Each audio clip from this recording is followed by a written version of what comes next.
Caleb Rourke pushed open the door of the Whitcomb Hotel dining room and set his hat crown down on the corner table without troubling to see if it was taken. It wasn't.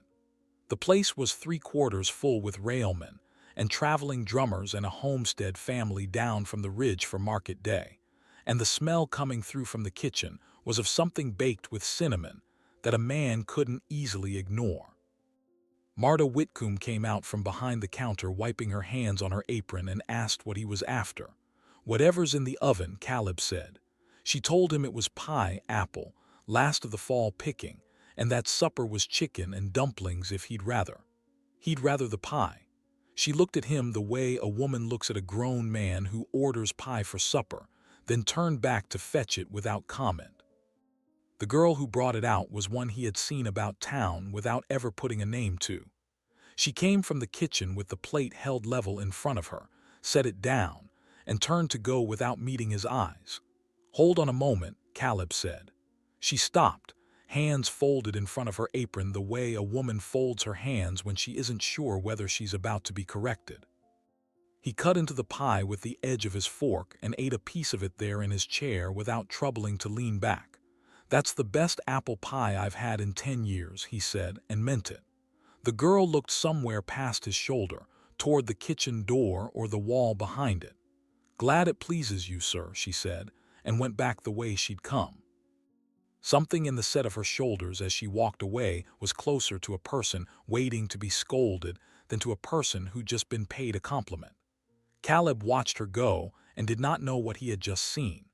Around him, the dining room went on with its business. None of the other diners had looked up.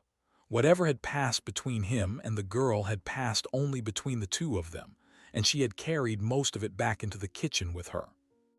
He thought about it on the walk back to the jailhouse, the way a man thinks about a track in soft dirt he cannot quite place.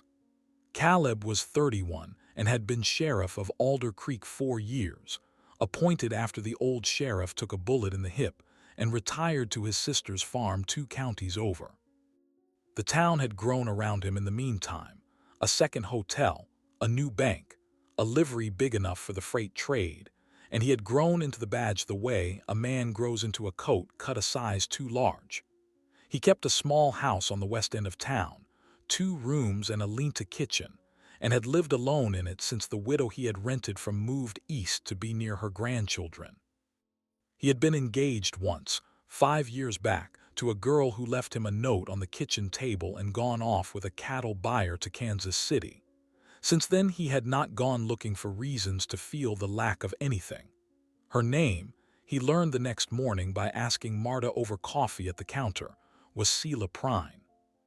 She had come up in the county home over in Bramwell, stayed on there working the laundry past the age they'd have turned her out, and come to Alder Creek 2 winters back when the county home cut its rolls.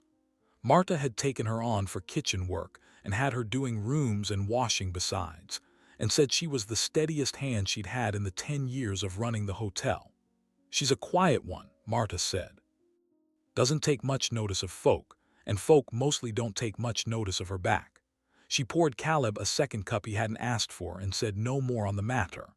Caleb drank his coffee and looked at nothing in particular, and turned the name Selah Prine over once in his head like a coin he was not yet ready to spend. Selah had grown up plain-faced, sharp-boned, careful with her words in a way that most folk mistook for slowness. She was neither slow nor careless, only long practiced at being overlooked and unwilling to give anyone reason to change habits that had, in their way, kept her safe. She had learned young that a girl who does not draw notice is a girl who does not get corrected, and she had built the whole of her small, quiet life on that plainly stated arithmetic. A few days later, Caleb rode past the hotel on an errand that could have kept, and saw her out on the back stoop crouched to a boy of 6 or 7, breaking a biscuit in 2 and handing him the bigger half. The boy took it with both hands like it was the finest thing he'd been offered in a week of Sundays. His mother came up the alley calling his name, found him, thanked Selah the way you'd thank a stranger for holding open a door. Selah smiled at the boy full and easy, the kind of smile Caleb had not once seen touch her face in the dining room. Then Marta's voice came from the kitchen doorway. "Seela, we've the beds to strip." Not unkindly, just a woman minding her business. The smile went out like a lamp trimmed low, and Seela wiped her hands and went inside without a word. Caleb sat his horse a moment longer than the errand called for. He did not understand what he had watched. He knew he had watched something. The town was busy that week, with the last of the autumn cattle drive coming through. Dust rising over the pens at the south end of town. Drovers in and out of the saloons at all hours. And Caleb had cause enough to be up and down the main street a dozen times a day without needing to explain himself to anyone. Twice he found himself passing the hotel when his business lay in the other direction. And twice he told himself it had something to do with keeping an eye on the drovers who took their supper there. Old Ida Bellamy, who kept her chair on the porch of the dry goods store and missed less than most, mentioned to her sister that the sheriff seemed uncommon interested in the Whitcombs' cooking of late for a man who had lived 4 years off jerky and coffee. Her sister said she hadn't noticed. Ida said she had. He ate at the hotel again 3 days after the pie and did not ask a single question. He ate his chicken and dumplings and watched Seela move through the room in that quick closed-up way of hers, clearing plates, refilling water glasses, never letting her eyes settle on any face longer than the work required. She was not the same woman he had seen crouched with the biscuit on the back stoop. That woman did not come out for paying customers. He noted the careful economy of her movements, the way she seemed to take up less room than her body properly occupied, and thought, not for the first time in his life, that a person could spend years in a town this size and remain almost entirely unseen by it. That evening he stopped by the hotel counter to settle the ticket, and Marta, who did not much stand on ceremony with anyone, asked him plain if there was something on his mind. Caleb turned his hat once in his hands. "That girl of yours, Seela, she always like that." Marta wiped down the counter with a rag that had already seen the day's use. "Like what?" "Like she's waiting for somebody to tell her to stop," Caleb said. Marta stopped wiping. She looked at him a long moment before she answered. "She's a girl the world hasn't given much reason to trust, Sheriff.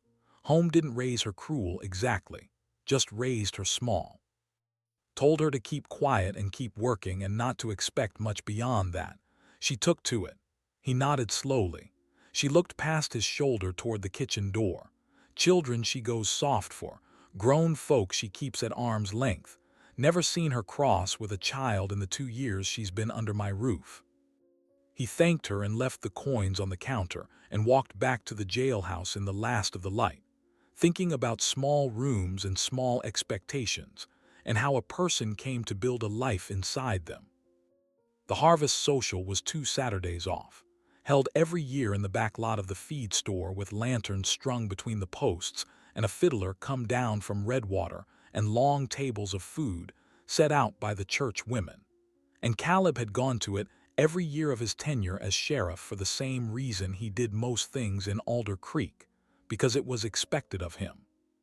He went this year expecting nothing else and found the yard already crowded when he arrived, with folk in their good clothes and children running loose between the tables and the fiddler tuning up on the back of a wagon.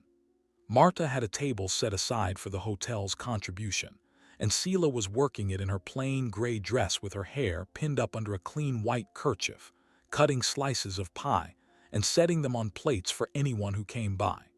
She was not dancing. Nobody had thought to ask her. Caleb watched her a while from the edge of the lantern light before he crossed over. The fiddle had struck up a slow one, a waltz the crowd knew well enough to sing under its breath, and couples were pairing off in the packed dirt of the yard. He came up to the table and did not pick up a plate. "Miss Prine." She looked up, startled, and then at once looked past him toward Marta at the drink barrel. "Would you care to dance a turn?" Seela's hands went still on the pie knife. She looked at Marta again. Marta, who had heard him plain from 10 feet off, gave a nod so small he'd have missed it if he hadn't been half watching for it. Seela set the knife down slowly, wiped her hands on her apron, and came around the table without a word. She was stiff at first, counting her steps under her breath the way a girl counts them at her first schoolhouse dance, watching her own boots instead of him, holding her right hand in his like it was a cup she was afraid of spilling. Caleb held her the way a man ought to hold a woman he does not yet know, careful of the space between them, careful of the pressure of his hand at her back, careful most of all of what his face might be doing. He was not much of a dancer himself. He had learned enough of it at his sister's insistence at some point in his 20s to get around a floor without disgracing anyone, and he stayed inside that small vocabulary now. After a time she stopped watching her boots and looked up as far as his collar, and after a longer time she looked at his face, and when the fiddle changed tunes into something quicker, she did not step back. Partway through the second song she smiled. Not at him particular, and not at anything he could have named. At the lantern light, maybe, or the noise of the crowd, or just at the plain, uncommon fact of having both hands empty of work for the length of 2 songs. Whatever the cause, it moved across her face the same way it had on the back stoop with the biscuit and the boy, full and unguarded, and Caleb saw it and decided that he liked the sight of it more than he had any business deciding so soon. When the second song ended, he did not lead her back to the pie table. He tipped his head toward the edge of the lantern light, away from where the crowd could make a study of them, and she went with him without protest. "Miss Prine," he said, when they had gone as far as the fence line. She waited, hands folded in front of her apron the way she'd folded them in the dining room the first night. "I've a matter I'd put to you if you'll hear it." She looked up at him then, and he saw in her eyes the wariness of a person who has learned to expect that most matters put to her are corrections. "Go on," she said. "I've a house on the west end of town," he said. "2 rooms and a lean-to kitchen. I've lived in it alone 4 years, and I've eaten more meals off the stove of the hotel than I have off my own, and I've come to see that a house without cooking in it isn't rightly a house. There's a boarding company down the street from the courthouse, pays a good wage to a woman who can cook and keep books besides. I'd hire you before them if you'd come. Room and board and Sundays off, and a wage on top of it that beats what Marta can give you honest." She looked at him a long moment. Selah was neither dull nor deaf to what he had left unsaid, and she took her time with it in the way she took her time with most things. The lantern light caught in the fine hair at her temple that had come loose in the dancing. "Mrs. Whitcomb needs me at the hotel," she said at last. "I'd speak with Marta," Caleb said. "She'll turn me loose sooner than she'll stand in your way." He didn't say how he knew that, he knew it. She studied him the way a person studies a fence line before deciding whether it will hold a horse. "I'll come and see the house," she said. "That's not a yes." "That's fair," Caleb said. He touched the brim of his hat and did not press her, and she went back to the pie table before either of them could think of anything else worth saying. She rode out the next morning in Marta's own trap, alone, with Marta's blessing spoken plain over the counter at breakfast, in a tone that suggested Marta had been waiting the better part of a year for someone to have the sense to try what Caleb had tried. Caleb met her at the gate and walked her through the house without much talking. The 2 rooms were plain and clean, and the lean-to kitchen had a good stove that had been the widow's pride, a window over the wash basin that looked out on a scrap of yard with a plum tree in it, and a set of shelves along the wall that had been built by a man who understood what a cook needed, and not what looked handsome to a visitor. He showed her the small back room off the kitchen that had once been a pantry and was now made up as a bedroom with its own door and its own key and a stove of its own for the cold nights. He showed her the yard and the plum tree and the shed where the wood was kept. She looked at the pantry room a long moment, then at the plum tree, then at the shelves in the kitchen. "I'll come on a trial," she said. "We'll see if it suits." "It'll suit," Caleb said. Then before she could turn back toward the trap, "I've one condition." She waited, wary again. "I need you to smile more," he said. Something moved in her face before she quite decided to let it. She smiled, small and real, and let it sit there a moment before she answered. "I'll see what I can do, Sheriff," she said. She came 10 days later with one small trunk and a carpet bag, and nothing at all in the way of complaint about the pantry room being smaller than the attic she had slept in above the hotel kitchen.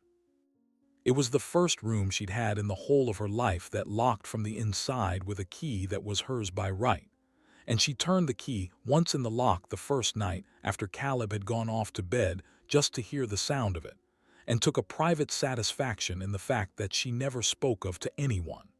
She learned the house inside of a week. Caleb left before daylight most mornings and came home at hours that could not be much predicted, and she cooked to that irregularity without complaint, keeping a plate warm on the back of the stove and coffee ready in the pot at any hour a man might reasonably come through the door. She swept and washed and put by the last of the season's pears from the tree at the back of the yard, and when a leak turned up in the roof over the lean-to a week into her first month, she said nothing about it and set a basin on the floor and went on with her work. Caleb noticed the basin the same night, went up on the roof at first light the next morning, and had the patch done before she'd finished the breakfast washing. He did not tell her. She did not thank him. That was the shape of things between them from the start, and it suited both of them well enough that neither one thought to change it. Word got around town inside of the first fortnight, the way word does, that the sheriff had taken on a housekeeper, and folk who had opinions about such arrangements aired them at the dry goods store and at the barber's and at the back tables of the two saloons, and folk who had none went on with their own business. Ida Bellamy from her porch chair pronounced it a sensible arrangement for a bachelor of Caleb's standing, and let the matter drop, which was as near to a public blessing as anything in Alder Creek was likely to get. Marta at the hotel told anyone who asked that Selah had done right by her for 2 years and would do right by the sheriff, and said it in a tone that discouraged further inquiry. Caleb himself said nothing to anyone about it, because there was nothing to say, and because saying nothing was what he did best. Selah kept the house the way Marta had kept her ledger, exact and uncomplaining. She learned within the first week that Caleb took his coffee bitter and his eggs any way she cared to fix them, and would eat whatever she set in front of him with the plain, grateful appetite of a man who had not been cooked for by anyone in some years. She learned inside the second week that he came in late from the jailhouse on Tuesdays because the town council met that night, and that he came in bruised sometimes on Saturday nights when the drovers were in town, and that he did not want to be asked about either of those things and would tell her about them, in his own time, if he had a mind to. She adjusted her cooking around the first fact and her doctoring around the second, without a word said about it, and Caleb noted both adjustments and said nothing back, and the household took its shape around silences, the way another household might have taken its shape around talk. By the end of the first month, she had learned that he read the paper at the kitchen table after supper rather than in the front room, because the light was better, and because he liked the smell of whatever she had cooked to linger a while. And by the end of the second month, she had learned that he liked her humming without knowing she did it, and would come in quieter through the back door than he needed to catch a bar or two of whatever song she had going before she heard him and stopped. She never let on that she knew that he came in quiet on purpose. He never let on that he knew that she knew.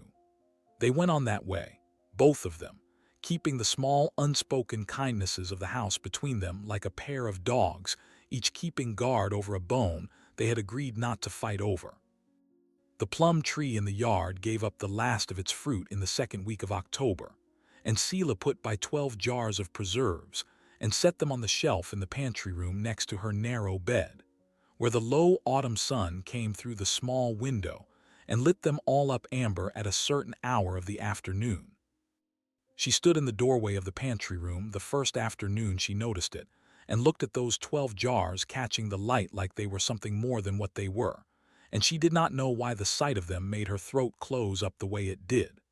She had never before in her life set aside food for a winter of her own. She had put by food for the county home and for the hotel and for other people's houses, and eaten what was given her, and asked no more than that. These 12 jars were hers, on a shelf in a room that was hers, and she was going to eat from them if she chose and give them away if she chose, and no one was going to tell her different. She wiped her hands on her apron and went back to the kitchen and did not tell Caleb about the jars or the light. There were some kinds of gladness she was not yet ready to say aloud. Caleb noticed within that same month that she never sat down to eat. She fixed his supper and set it in front of him and went back to the stove and scraped pots and rolled dough for the morning's bread, and by the time he had finished, she was usually at the counter with a plate she had not touched, standing up, eating a few bites between other chores. He said nothing about it the first week. He said nothing about it the second week. On a Tuesday evening in the middle of the third week, he came in from the council meeting later than usual and found her in that same posture at the counter, a piece of cold cornbread in one hand and a rag in the other, and he pulled the second chair out from the kitchen table and set her plate down on it himself, and set the cup of coffee she had poured for him next to it, and said, "Sit down." Selah looked at the chair and then at him. "You don't need to wait on me, Sheriff," she said. "I'm not waiting on you," Caleb said. "I'm waiting for you. I don't much like eating alone anymore. Sit down and eat before it's cold." She looked at him a long moment.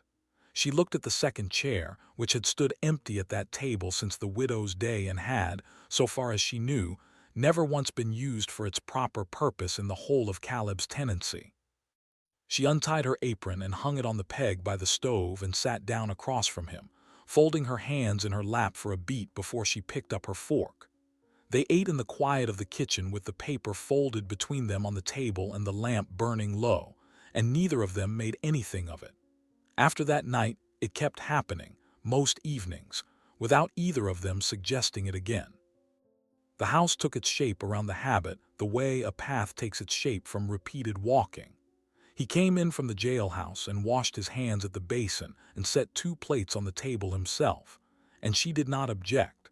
And by the end of that month it was simply how supper was done in the sheriff's house on the west end of Alder Creek, and neither one of them thought to name it. The first frost came the second week of November and lay white on the yard at sunup, and Caleb went out before breakfast to see to the woodpile, and to check that the roof of the shed had held the season so far. When he came back in, Selah had breakfast on the table and was standing at the stove pouring his coffee, and he stopped in the doorway a moment before he crossed the room. The plum tree stood bare and black beyond the window over her shoulder, and the morning light came in cold and clean and lit her from the side, and she was humming something under her breath, some hymn or other she had learned somewhere long before he'd known her. She did not hear him. He stood there another moment before he took off his hat, and by the time he had hung it on the peg and turned back, she had heard the boot on the boards and gone quiet again, and was setting the coffee pot down without looking at him. He noticed then that the sleeves of her dress had been mended at the elbows with stitches finer than any he could have named, and that the mending had been done in thread that did not quite match, and that she must have done it herself by lamplight in the pantry room after he had gone to bed. He didn't know how long she had been wearing that dress. It was the only working dress she had. He had not thought to notice before. He rode into town that afternoon on an errand that could have kept, and stopped at the dry goods store and stood in front of the bolt shelf a long time trying to reckon what a woman of Selah's size and coloring might wear if she'd been given the choice of anything on the shelf. Ida Bellamy watched him from her chair and did not say a word, which was its own kind of remark.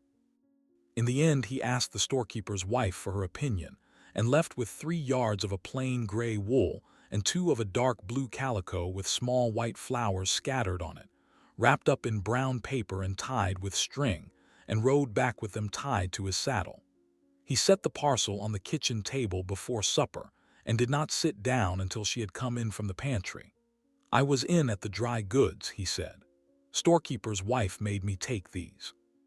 Said they'd been sitting since summer and she wanted the shelf back." He did not look at Selah's face when he said it. He looked at the parcel on the table. He had never in his life told a lie of that kind and had not known until he opened his mouth that he was going to try. He suspected she had known before he opened it that he was going to. Selah touched the string with the tips of her fingers, then the paper. She did not untie the string. She looked at him across the table for a long moment, and her eyes were shining in a way he had not seen them shine before, and she did not smile, and she did not thank him. She only nodded once, small, and picked up the parcel and carried it back to the pantry room and closed the door behind her. She came out again inside of a minute and finished setting the supper, and neither of them mentioned the parcel again that night. She was wearing the new blue calico with the small white flowers by the following Sunday. Winter came down hard on Alder Creek the last week of November, a storm out of the north that took 2 days coming and dropped snow past the porch rail by the second morning. Caleb was out most of the first night with a party from the livery trying to find a homesteader's boy who had gone missing on the road down from the ridge, and Selah kept the kitchen stove going through the whole of the night and did not sleep, and had coffee and hot food waiting each time a rider came in. The boy was found alive at first light in the lee of a downed cottonwood a mile from his own gate, half froze but breathing, and Caleb rode him back to his mother's door himself before he came home. He came in through the kitchen door white with snow to the waist and blue about the mouth, and Selah did not ask a single question. She had a basin of warm water ready for his hands, and a plate of stew ready for the table, and a blanket ready on the back of his chair, and she went about the business of thawing him out with the same quiet economy with which she went about everything else. She did not fuss. Fussing was not a thing she had ever been taught to do. She only did what needed doing, and left him to eat his stew in the piece of a kitchen that had been kept warm against his return. He looked at her once over the rim of his coffee cup, when he had feeling back in his fingers and the shivering had stopped, and he saw the shadows under her eyes and understood without her having to say a word that she had not slept in the night either, and that the whole of the kitchen and everything in it had been kept ready against the possibility that he might come home needing it. He said nothing about the shadows. She would not have thanked him for the noticing. He only ate what she had put in front of him and drank the coffee, and when he had finished he said, "Thank you for the stew," and she said, "Welcome to it," and that was the whole of it. But he did not go to bed for another quarter hour after he had finished. He sat at the table and watched her clear the plates and set the kitchen to rights, and when she had done and hung her apron on the peg and turned to go to the pantry room, he said, "Selah." She stopped in the doorway. "Yes, Sheriff." "Get some sleep. Nothing wants doing before noon." She looked at him a beat. "All right," she said. She slept the whole of the morning, which was the first time in the whole of her life she had slept past sunup in a house where she had work to do, and she woke to find the kitchen swept, and the fire built back up, and a note in Caleb's blocky hand on the table saying he had gone to see to the horses and would be back by noon and not to bother about breakfast. She stood in the kitchen a long moment holding the note and did not know quite what to do with the feeling that came up in her at the sight of it. She folded the note and put it in the pocket of her apron and set about making a proper dinner instead of breakfast, and she did not throw the note away when she took the apron off that night. She put it in the drawer of the little table beside her bed in the pantry room, and she put it where she would see it when she opened the drawer, and she did not tell Caleb about the drawer or the note either. The snow lay deep on the town for the better part of the week, and the ordinary business of the jailhouse slowed to almost nothing, and Caleb found himself with time on his hands that he was not accustomed to. He mended the harness he had been meaning to mend for 2 years. He split enough firewood to see the stove through February. He sat in the kitchen after supper one evening with the paper open in front of him and did not read a word of it, watching Selah at the counter working a bit of dough she had set aside to see if she could get it to rise proper in cold weather, and he thought about the way the lamp caught in her hair, and the way her hands moved sure and quick over the flour, and the way the small blue flowers of her calico dress showed dark against the pale of the flour dust on her apron. And he thought that a man who had lived 4 years alone in a house like this one, and not known what he was living without, was a man who had a great deal to answer for to himself, and he did not know quite where to set that thought down. He set it down where he set most of what he felt. He set it down inside himself in the same place where he kept the memory of the girl who had left him for Kansas City, and he did not much want to think on either of them side by side, and he found in the sitting there watching her that he did not have to. The one had gone. This one had stayed. That was, for the present, enough. Selah felt his eyes on her without looking up. She had learned young to feel eyes on her the way a mouse feels a hawk's shadow, and she had learned young too to keep her hands moving and her face still under the feeling of them. But she did not feel any hawk in Caleb's watching. She had never felt any hawk in Caleb's watching. She felt only the steady weight of it, patient and undemanding, the way she might have felt the weight of a warm blanket laid across her shoulders on a cold night by a hand she had not seen come. She kept her hands moving in the dough. She let herself, for the space of one breath and no longer, let herself feel it back. Spring was slow coming that year. The snow held on through the first week of March, and the mud held on through most of April, and it was near the end of that month before the plum tree in the yard put out its first green and the ground under it dried enough to work. Selah had been eyeing the strip of yard along the back fence since her first week in the house, and one Saturday morning she came out from the pantry room in an old work apron and stood at the kitchen window looking at it while she drank her coffee. Caleb watched her from the table over the top of the paper. "There's a spade in the shed," he said. She turned from the window. "I know it," she said. "I saw it the first day." He folded the paper. "I'll turn it for you," he said. She started to say she could turn it herself, and he saw her start to, and she stopped. "All right," she said. "Thank you." He turned the whole strip that afternoon, 20 feet along the back fence in the good black dirt that had lain unworked since before the widow's time, and Selah brought him water twice and a piece of cornbread once, and neither of them said much beyond what the work called for.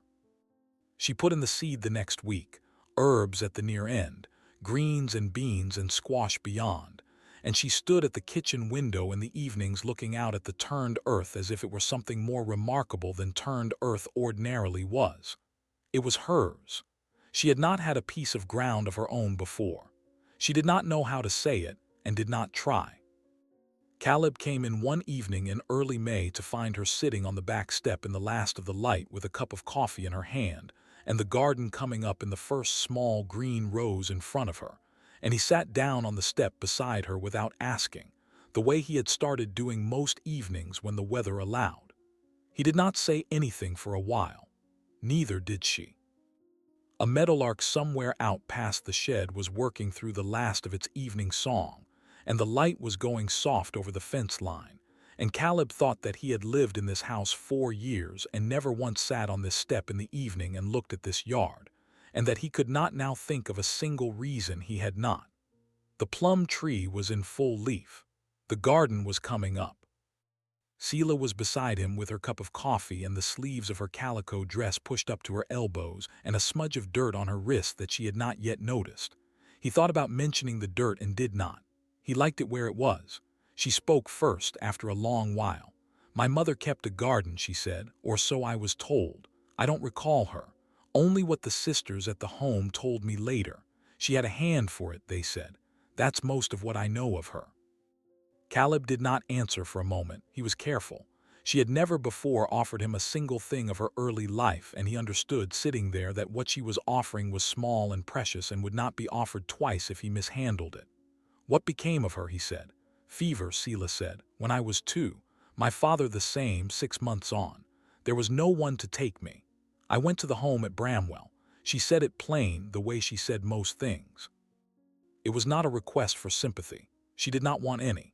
It was only the shape of a fact she had decided in her own time to hand him. He nodded slowly. "My father died when I was 9, he said. "My mother remarried a man who did not much care for the son of the first husband. I left the house at 14 and never went back." He had not told that to anyone in Alder Creek. He had not told it to anyone in 10 years. He was not sure until he had said it that he had meant to. She looked at him then, sideways, in the last of the light. Neither of them said any more for a while. The meadowlark finished its song.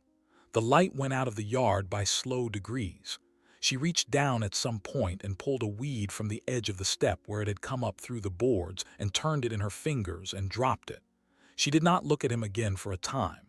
Neither of them moved to go inside. At length she said, without quite looking at him, most folk hearing that would have said they were sorry. He said, "I don't much like being told I'm sorry for." She said, "No, nor do I." That was the whole of it.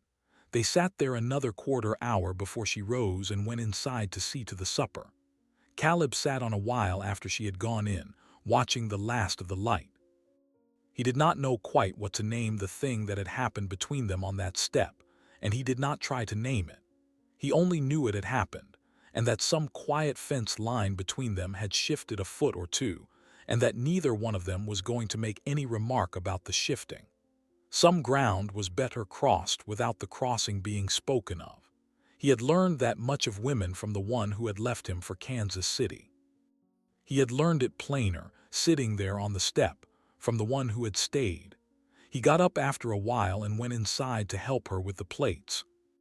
The garden came in strong through June and gave up more than the two of them could rightly use, and Selah took to sending Caleb off in the mornings with a basket for the widow Fenn who lived alone at the end of the West Street, and another for the schoolmarm who boarded above the schoolhouse and did not cook.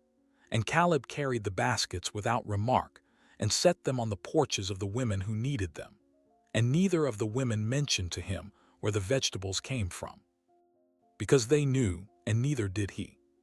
The town understood by then, without anyone having said a word about it aloud, that the sheriff's housekeeper was a woman who could be relied upon in the small, quiet ways that hold a town together, and Selah, who did not know she had a reputation of any kind in Alder Creek, began that summer to feel, without being able to name it, the small, subtle shift in how folk looked at her when she came into town on errands. Women who had not spoken to her the year before nodded to her at the mercantile. Ida Bellamy from her porch chair remarked one morning that Miss Prine's blue calico became her, which was as near to a benediction as Ida gave to anyone. Selah went home that afternoon and stood in the pantry room a while looking at her 12 remaining jars of plum preserves, and did not know quite what to do with the feeling in her chest, and settled at last for taking one of the jars off the shelf and setting it in the basket for Ida the next morning, without a note. Caleb came in from town one Friday evening in the last week of July with news that troubled him.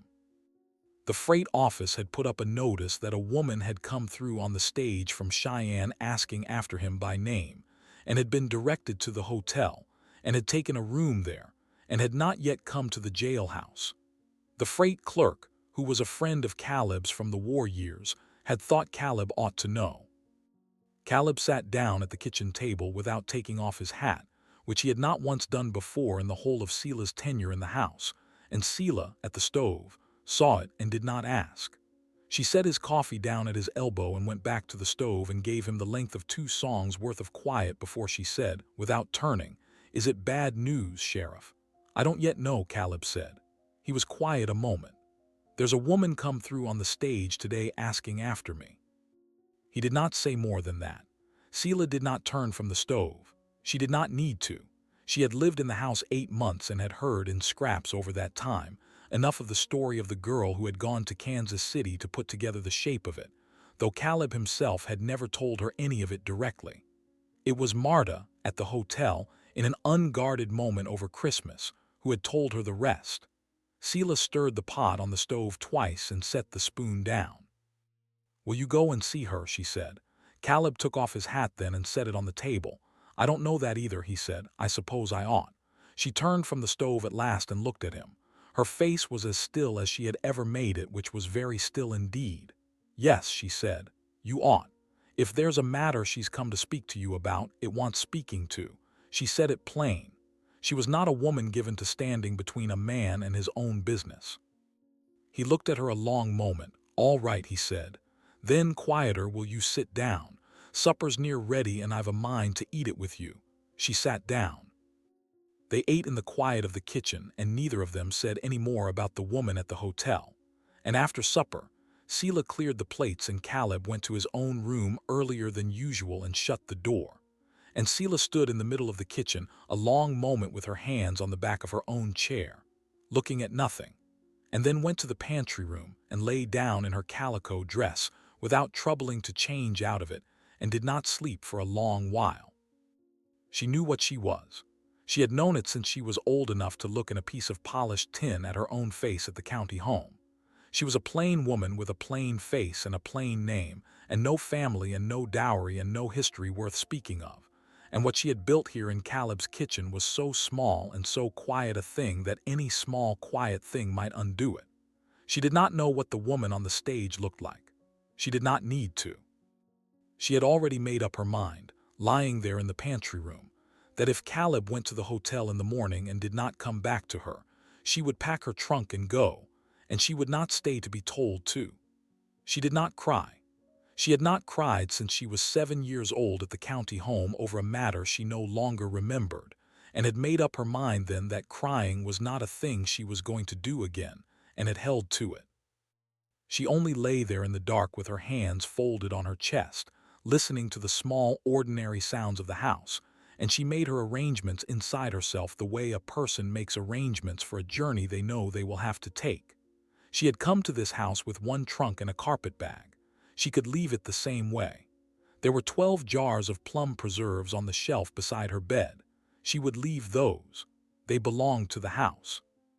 Caleb, in his own room across the hall, did not sleep either. He went to the hotel at 9 the next morning, having eaten no breakfast and drunk 1 cup of coffee that Selah had set in front of him without a word. He wore his ordinary working clothes and his badge, and he did not take particular care with his shave.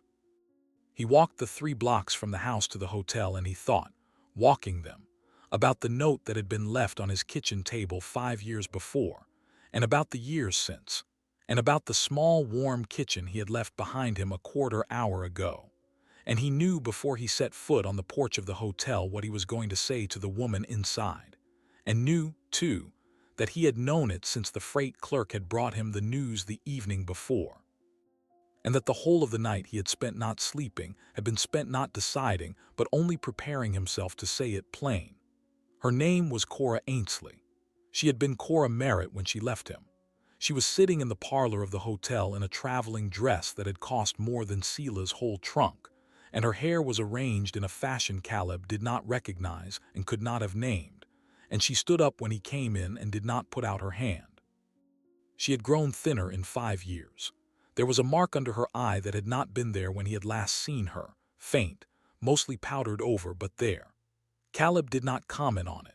He had been a lawman long enough to know a mark of that kind when he saw one, and to know, too, that a woman who had traveled 2 days on a stage to see a man who had once meant to marry her had not come to be asked about it in a hotel parlor within a minute of his arrival. She said his name. He said hers. He took his hat off and did not sit down. She said, "Caleb, I've come a long way. Won't you sit?" He sat down across from her, holding the hat on his knee, and he waited. She had come, she said, because things had not gone as she had hoped in Kansas City, and because the man she had gone with was no longer a man she wished to be with, and because she had been thinking these last months about the life she had turned away from, and had come at last to see whether that life might yet be open to her. She said it plainly enough. She had always been able to say a thing plainly when she meant to. She had not gone to pieces. She was not that kind of woman. She had traveled 2 days on a stage, and she had come to say what she had come to say, and she said it, and she waited. Caleb sat with his hat on his knee and looked at her a long moment. He had thought, walking to the hotel, that he would feel something at seeing her again. Some old ache, some old anger, some old want that he had put away, and would find, seeing her, that he had not put away as thoroughly as he had thought. He felt none of it. He looked at her across the parlor of the hotel, and he saw a woman he had once meant to marry, and he saw the mark under her eye, and he was sorry for her in the way a man is sorry for any person who has come to grief, and that was the whole of what he felt. He was quiet a long moment before he answered her, because he wanted to answer her rightly, and because she had come a long way, and because he had once loved her, and he owed the memory of that at least the courtesy of a considered answer. "Cora," he said at last, "I am sorry for whatever brought you back. I am sorrier still if it was rough usage, and if you've a matter of that kind to bring before the law in Kansas or here, I'll help you bring it. But the life you're asking after isn't open. It hasn't been open for some while. There's a woman in my house that keeps it and that I mean to marry if she'll have me, and I haven't yet asked her, and I mean to ask her tonight." He said it quiet. He said it without heat. He had not until that moment known that he had decided the last of it, and he heard himself say it and knew that he had. Cora looked at him a long moment. She was not a stupid woman and had never been. Whatever she had come hopping for, she saw plain that it was not to be had, and she nodded once and did not argue. She said, "Is she good to you?" He said, "She is." She said, "Then I am glad of it," and she said it in a tone that he believed.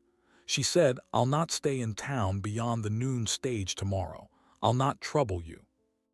She looked at him a moment more, and her face did something small and tired that he did not want to look at too long, and she said, "Would you tell her from me that she is a fortunate woman?" He said, "I'll tell her you said so." He stood up. He put his hat on. He said, "Cora, if you've need of help with the matter in Kansas, wire the office. I mean that." She said, "Thank you, Caleb." He went out.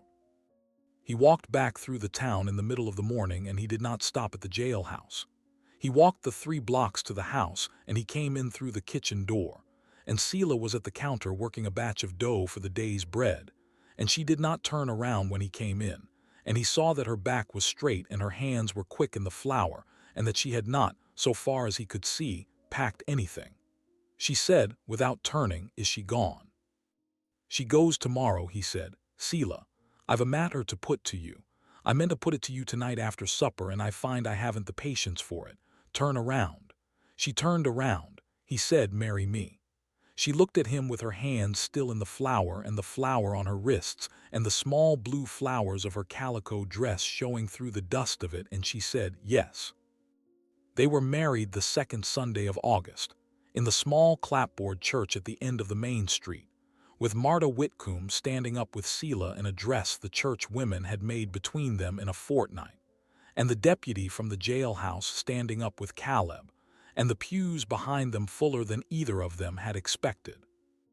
Word had gone out through the town the week between, in the quiet way word goes in a place that size, and folk had turned up who had never spoken a word to either of them. Ida Bellamy came in her Sunday hat and sat in the third pew and dabbed at her eye once with a handkerchief she pretended not to be using. The widow Finn came in the dress she had been saving for her own funeral and said afterward that she was glad she had not saved it any longer.